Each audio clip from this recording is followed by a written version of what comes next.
Hello Facebook বন্ধুরা, তোমরা সবাই কেমন আছো? আমি তো তোমাদের ভালোবাসায় অনেক ভালো আছি। দেখো, এটা আমার বড় চায়ের ভাইজি, মানে আমারও ভাইজি। আর দাদা আর পিপাসা এসেছিল ওকে নিয়ে। ওর জানো তো একটা খুব মিষ্টি নাম, অনুপ্রিয়া। নামটাও যেমন সুন্দর, আর দেখো জামাটাও পরেছে তেমন সুন্দর লাগে। আর ও যখন হয়েছিল তখন কি আমি ওকে দেখতে যেতে পারিনি নানা কারণেই। আর ও যেন খুব মিষ্টি হতো। আমাদের দিয়ার বয়সী, মানে দিয়ার থেকে একটু 15 দিনের না কত দিনের বড়। আর যাই হোক, ও না খবর দেখতে খুব ভালোবাসে, সেই কারণে দেখো আমাদের খবর চলছে।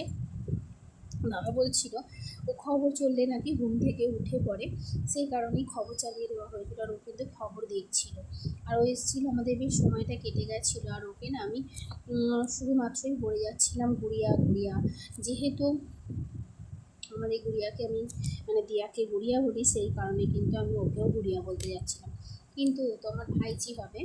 যাই হোক, ও এই জামাটা পরে কি মিষ্টি লাগছে। আর দেখো জামার সঙ্গে, ওই জামাটার সঙ্গে টেবিল ক্লথটা এত ম্যাচ করে গেছে যে ও হাত দিয়ে প্লে করছে আর আওয়াজ হচ্ছে, তাই ওর কত না আনন্দ হচ্ছে। তারপর এই যে ওকে ছেড়ে দেওয়া হয়েছিল, ও হামাগুড়ি দিতে পারে বলে, সেই কারণেই ওকে ছেড়ে দিয়েছিল। আর আমরা দেখিনি বলে ওই জন্য দাদারা ছেড়ে দিয়েছে, যে ও আমাদের কাছে না এসে উল্টো দিকে চলে গেছিলো। যাই হোক, আর আমাদের জোজো তো ওকে দেখে খুব চিৎকার করছিল, যেহেতু ওকে কোলে নেওয়া হয়েছিল আর ও করছিল। ওই জন্য ও তো খুব বাচ্চাদেরকে ভালোবাসে, সেটা তোমরা অনেক আগেই জানো। আর দেখো, ও বাড়ি চলে যাচ্ছিল, আর সে দাদার কোলে আছে, মেয়েটা ওর বাবা। আর দাদা নিয়ে যাচ্ছিল, আর সেই সময় ও কত টাটা দিচ্ছিল, আর ওর মা আর বাবা চলে যাচ্ছিলো, আর আমার দিদি হচ্ছে যে ওকে কোলে নিয়ে রেখেছে আর আমাদেরকে দেখছিল। তারপর লাস্টে ওকে কিন্তু কোলে বসিয়ে দিয়ে ওই যে ওরা বেরিয়ে গেছে। অন্ধকারে ছবিটা ভালো তোলা যাচ্ছিল না, তাও তোমাদের দেখানোর চেষ্টা করলাম, যেহেতু আলো জ্বলছিল সেই জন্য একটু দেখা যাচ্ছে। রাস্তায় অনেক লোক ছিল বলে আমি আর যাইনি।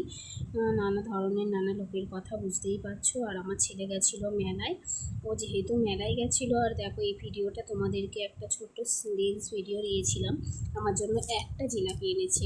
বন্ধুরা, তোমাদের এরকম একটা জিলিপি কে এনে খাওয়ায় বলো তো? যাই হোক, আমার ভাগ্য ভালো, ওই জন্য আমার ছেলে একটাই মাত্র জিলিপি এনেছিল।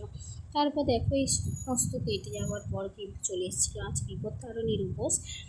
আর এই যে দেখো, বিপত্তারিণীর উপোস করেছি। আর এই শাড়িটা জানো তো আমার বড়দা পুজোর সময় দিয়েছিল, যে পুজো দিতে চলে গেছিলাম আমি আর দিদি, বাড়ি থেকে বেরিয়েছিলাম। আর তাহলে প্রচণ্ড বৃষ্টি এসেছিল বলে আমি ছাতা নিয়ে নিয়েছিলাম, গিয়ে দেখলাম বৃষ্টিরই দেখা নেই। যাই হোক, এই যে দোকানে একটু ধূপ বাতি আর বাতাসা নিচ্ছিলাম, সেই কারণে ভিডিওটা করছিলাম। আর এই যে রোড আমাদের, মানে এখান থেকেই টোটো অটো ধরে যেতে হয়। যাই হোক, মন্দির, এই যে মন্দিরে কিন্তু প্রচুর ঘাস হয়েছে। আর এই যে কিছুদিন পর 29শে আষাঢ় আছে, তখন বিশাল বড় করে পুজো হয়, আর অনেক খিচুড়ি ভোগ খাওয়ায় সবাইকে। আর যাই হোক, মন্দিরে কিন্তু ততটাও ভিড় ছিল না। আমরা বেরিয়ে আসার পর কিন্তু ভিড়টা হয়েছিল। জয় মা বিপত্তারিণী, মা গো তুমি সবাইকে ভালো রেখো, সুস্থ রেখো, এই কামনাই করি তোমার কাছে। আর এই টুলিগুলো সবাইকে উৎসর্গ করে দিচ্ছিল, আর আমারটাও করে নিয়েছিলাম। এটা ছিল আমার, তারপরে ছিল আমার ছেলের, তারপরে ছিল ছেলের বাবা। যাই হোক, ডুলি উৎসর্গ করার পর এই যে সন্দেশ উৎসর্গ করে দিয়েছিল, আর শান্তি জল দিয়েছিল। আর দিদি এখানে বাঁচতে বসেছিল 13টা ফল, যেহেতু 13টা লুচি খেতে হয়, কিন্তু 13টা লুচি আমরা খাই না, আমরা 13টাই ফল মিষ্টি আর বর দিয়ে বসে গিয়েছিল নিয়ে বাঁচতে। আর 13টা ফল নিয়ে কিন্তু আমরা বাড়ি এসেছিলাম। বাড়ি এসছে এই যে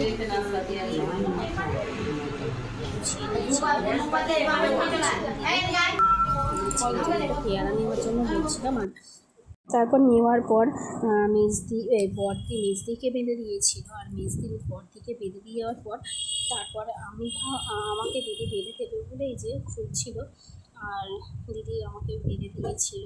এটা মন্দিরেতেই বেঁধে বাড়ি চলে এসেছিলাম। এসে এটা ধুয়ে জল খেতে হয়, তারপরে চন্দ্রবেত্তাটা খেয়ে জল খেয়ে, আর এই যে মেজদি বসে গেছে ওই 13টা ফল ভাগ করতে। এই যে দেখো 13টা ফল ভাগ করছে, আর এই যে এটাতে আমাকে দিচ্ছিল 13টা ফল ভাগ করে। আর দেখবে আঁশফল আর বেদানা খুঁজে পাওয়া যাচ্ছিল না, ওই জন্য আমার থালাতে দিয়েছিল। এই নিয়ে আমরা খুব হাসাহাসিও করছিলাম।